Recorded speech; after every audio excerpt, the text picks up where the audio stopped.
Semoga Allah mencurahkan limpahan rahmat atas Sayyidina Muhammad, beserta keluarga dan para sahabatnya. Segala puji bagi Allah yang telah menganugerahkan kepada kita nikmat iman dan Islam. Syekh Abdul Qadir Jailani berkata kepada sebagian dari saudara seagamanya, "Ambillah sholawat ini dariku, sesungguhnya aku memperoleh sholawat ini dengan lantaran ilham dari Allah. Kemudian aku berkeinginan menunjukkan sholawat ini kepada Kanjeng Nabi Sallallahu Alaihi Wasallam dan bertanya perihal pahala yang terkandung di dalamnya. Dan ternyata beliau memberikan kabar terlebih dahulu kepada saya, sebelum saya sempat bertanya kepada beliau. Kemudian beliau berkata kepada saya, bahwa di dalam sholawat ini terkandung fadilah yang teramat besar, yang tak bisa terhitung. Di antaranya sholawat ini bisa mengangkat derajat orang yang membacanya ke derajat yang tertinggi. Sholawat ini naik ke derajat yang tertinggi dengan membawa orang yang membacanya. Jika orang tersebut mempunyai keinginan dan meminta kepada Allah, dengan wasilah atau pelantaraan sholawat ini, maka orang tersebut tidak akan ditolak sia-sia, dan perkiraannya tidak akan mengecewakan, dan orang tersebut doanya tidak akan tertolak. Orang yang membacanya sekali saja maka dosanya dan dosa orang yang semajelis dengannya akan diampuni. Dan ketika ajalnya sudah sampai maka akan datang kepadanya 4 malaikat. Malaikat yang pertama mencegahnya daripada gangguan syaitan, dan malaikat yang kedua mengajarinya kalimat syahadah, dan malaikat yang ketiga memberinya minuman dengan segelas minuman dari telaga Kautsar. Dan malaikat yang keempat membawakannya mangkok yang dipenuhi dengan buah-buahan dari surga, dan berkata, "Berbahagialah kamu wahai hamba Allah dan lihatlah tempatmu di surga itu." Kemudian orang tersebut melihat tempatnya di surga dengan matanya sebelum ruhnya keluar dari raganya, dan orang tersebut masuk ke dalam kuburnya dalam keadaan aman, dan dia tidak melihat kesusahan maupun kesempitan di dalamnya. Dan dibukanya 40 pintu rahmat baginya dan didatangkan di atas kepalanya lampu cahaya. Dan ketika dibangkitkan dari kubur pada hari kiamat, maka didampingi 2 malaikat yang berada di kiri dan kanan. Malaikat yang kanan memberikannya kabar-kabar bahagia, dan malaikat yang kiri sebagai penjaga keamanannya. Dia membawa 2 pelana dan yang bagus dihadiahkan kepada orang tersebut untuk ditungganginya, dan pada waktu itu tidak ada kesedihan maupun penyesalan baginya, dan amal jeleknya orang tersebut tidak dihisap. Kemudian ketika orang tersebut berada di atas jembatan Sirat, maka api neraka yang ada di bawahnya berkata padanya, "Berlarilah sekencang mungkin, wahai orang yang telah dibebaskan oleh Allah. Sebab saya telah diharamkan atas kamu." Dan orang tersebut masuk ke surganya Allah dari pintu manapun yang ia kehendaki. Kemudian diberikannya 40 kubah yang terbuat dari perak putih, dan di setiap kubah terdapat 100 istana yang terbuat dari emas yang berkilauan, dan di setiap istana terdapat 100 kamar dari cahaya, dan di setiap kamar terdapat ranjang yang terbuat dari wewangian kafur. Dan di setiap ranjang terpasang spray yang terbuat dari sutra tipis, dan di atas spray tersebut terdapat bidadari yang Allah ciptakan dari wewangian yang harum, bidadari yang bagaikan bulan purnama yang bersinar saat terang-terangnya. Kemudian orang tersebut diberi sesuatu yang mana mata tak pernah melihatnya, kuping tak pernah mendengarnya, dan tak pernah terlintas di benak manusia. Diriwayatkan dalam sebuah hadis dari Rasulullah Sallallahu Alaihi Wasallam, saat beliau dibawa oleh malaikat Jibril dalam perjalanan malam menuju kepada Allah, malam Isra Mi'raj, Allah bertanya pada beliau, "Bumi itu milik siapa?"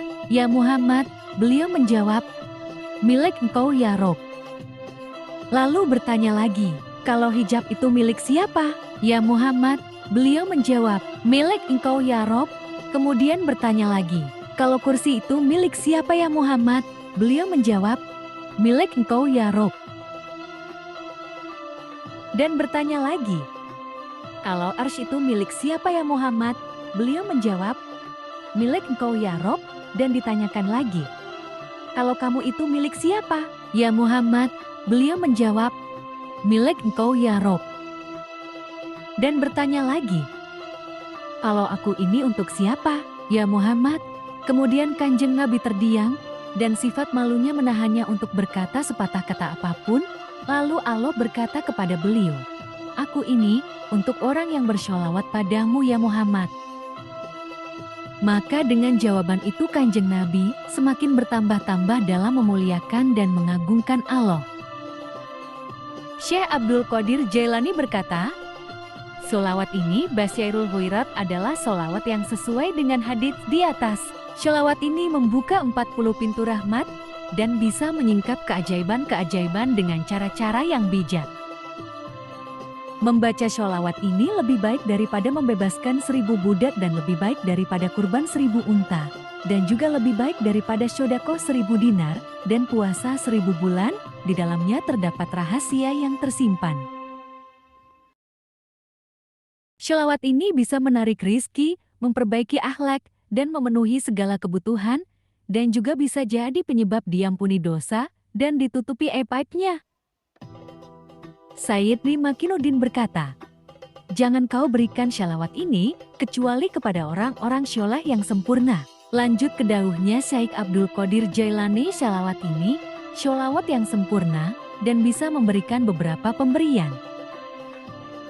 Orang yang membaca sholawat ini, ketika kesusahan baik masalah dunia maupun akhirat menghampirinya, maka setiap sholawat dari sholawat ini memohonkan syafaat di sisi baginda Nabi Muhammad SAW, dan setiap ayat yang terdapat di dalamnya memintakan syafaat di sisi Allah Ta'ala. Sholawat ini adalah sholawatnya orang-orang yang bersholawat dan mawidohnya orang-orang yang menerima mawidoh, dan juga wasilahnya orang-orang yang membuat wasilah. Sholawat ini aku beri nama Basyairul Huirat.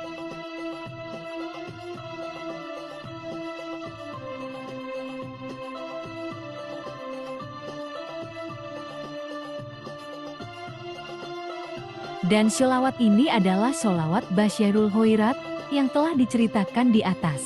Inilah Basyairul Huirat.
Semoga bisa mengamalkannya, amin. Sekian, terima kasih. Jangan lupa like, subscribe, dan share